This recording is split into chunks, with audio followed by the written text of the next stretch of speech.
안녕하세요. 아틀랜타의 유자엠 변호사입니다. 오늘은 지난번에 이어서 한국에서 온 주재분들이 아셔야 될 것, 특히 한국과 미국과 차이가 많이 나는 법률에 대해서 몇 가지 이야기를 하고자 합니다. 오늘 첫째 먼저 고용차별에 대해서 이야기를 하고 싶은데요. 한국에서 오신 분들도 미국에서는 특히, 한국도 요즘 그렇지만 미국에서는 뭐 성별, 나이, 종교, 인종 이런 것 때문에 고용에서 차별을, 즉 채용하는 데 차별하거나 승진하는 것, 급여를 올려주는 데서 차별해서는 안 된다는 것은 알고 있습니다만은 구체적으로 어떻게 이게 적용되는지 그 부분에 대해서는 좀 명확하지 않으실 수가 있을 것 같아요. 그리고 만약 이런 차별 행위가 된다면은, 그래서 소송에 지게 된다면은 지난번에 말씀드렸던 것 같이 징벌적 배상금에서 심하면 100만 불, 200만 불을 물어주는 상황이 발생할 수도 있습니다. 우리가 한국과 미국을 오갈 때 보면은 한국계 항공사 비행기를 타게 되면 승무원들이 젊고 예뻐요. 남자 직원들도 젊고 체구가 좋고 여자 직원들도 젊고 예쁘고 늘씬하고. 그런데 미국 항공사를 타면은 승무원들이 그렇지 않아요. 나이가 많이 드신 분들도 대부분이고 몸매도 좀 듬직하신 분들이 많고, 그래서 한국 기준으로 보면 저런 사람도 승무원을 하는구나 이럴 수 있는데, 미국에서는 비행기 승무원을 하는데 나이나 또는 용모 체중으로 차별을 해서는 안 됩니다. 왜냐면은 업무 내용과 직접적인 연관이 없는 걸로 차별을 해서는 안 됩니다. 실제 항공기의 승무원은 이제 승객들에게 편리한 물건들을 갖다 주거나, 또는 그 머리 위에 있는 짐칸에다 짐을 올리고 내리는 거나, 또는 비상시에 안전을 돕는 이런 행동을 하기 때문에 굳이 체중이 조금 더 나간다고 해서 이런 업무를 못하는 게 아니거든요. 그래서 이런 이유로 해서 채용을 거부하거나 승진을 안 준다면 고용차별이 되겠습니다. 마찬가지로 한국계 회사가 이제 직원을 뽑으려고 할 때 여직원이 응시를 했는데 회사 입장에서는 한번 뽑은 직원이 오랫동안 일하면 좋겠다 해가지고 여직원한테 남자친구가 있느냐라든지, 혹시 아이를 가지면은 어떻게 할 거냐, 지금 누가 키워줄 거냐, 당신은 회사에 와서 계속 일할 수 있을 거냐, 이런 질문을 하는 것 자체도 성차별이 됩니다. 그리고 이제 나이 차별, 실질적으로 미국에서는 나이 차별이 안 되기 때문에 업무하고 나이하고 직접 연관이 없으면 차별하면 안 됩니다. 그래서 간단한 사무직에 60세이신 분이 지원을 했다 하더라도 그 이유만으로 차별해서는 안 됩니다. 그런 점들을 많이 이제 고려하셔야 되겠고요.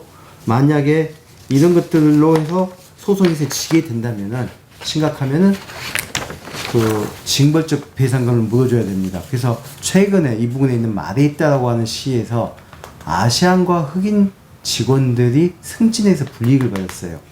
마리에따는 전통적으로 백인들이 많이 살고 있는 지역인데, 그래서 이제 흑인과 아시안 직원들이 같이 해서 시를 상대로 소송해서 승진을 제때 못해서 급여를 적게 받은 부분은 얼마 안 되지만 징벌적 배상금이 상당수가 돼서 180만 불을 받았던 적이 있습니다. 그래서 이런 고용에서 차별, 승진에서 차별, 이런 거 조심해야 되겠고요. 그 다음에 이제 내부 고발자법을 말씀드리고자 하는데, 이 부분이 한국에는 없습니다. 영어로는 False Claim Act. 그러니까 가짜 내용 가지고, 그러니까 거짓된 내용으로 정부에다 돈을 청구했기 때문에 이를 보호한다는 법안인데요. 작년에 있었던 것 중에 큰 제약회사가 미국 연방정부 상대해서 9억 불, 우리 돈으로 하면은 1조가 넘는 돈이죠. 1조가 넘는 돈에 합의를 하고, 그거를 내부 고발했던 직원한테 2억 4,900만 불, 한국 돈으로 하면 약 3천억이 되겠습니다. 3천억의 배상금을 준 경우가 있었어요.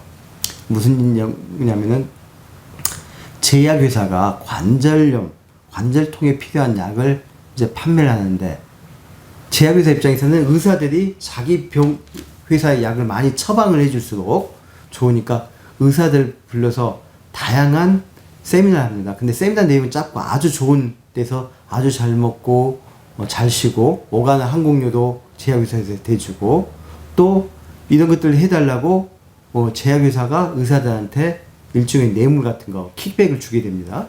이런 것들이 이제 자꾸 반복이 되니까 회사의 지역 책임자가 이거 문제가 있다 법적으로 그래서 내부에다 건의를 했는데도 이 회사에서 무시를 했어요. 그래서 몇 년 동안에 자료를 모아가지고 이 내부 직원이 그걸 가지고 FBI에 갑니다. 그래서 FBI를 가지고 와서 이제 FBI도 같이 나서서 조사를 하고 그래서 이제 결국은 최종적으로 $900 million 9억 불에 이 회사가 미국 연방정부 주정부에다 배상을 해주기로 했고 이 금액의 약 30%인 2억 4,900만 불, 약 3천억에 해당되는 돈을 내부 고발자 직원이 받게 됐습니다. 제가 실명은 말하지 않을 텐데 실질적으로 이게 유사한 경우가 최근에 한국에 있었습니다.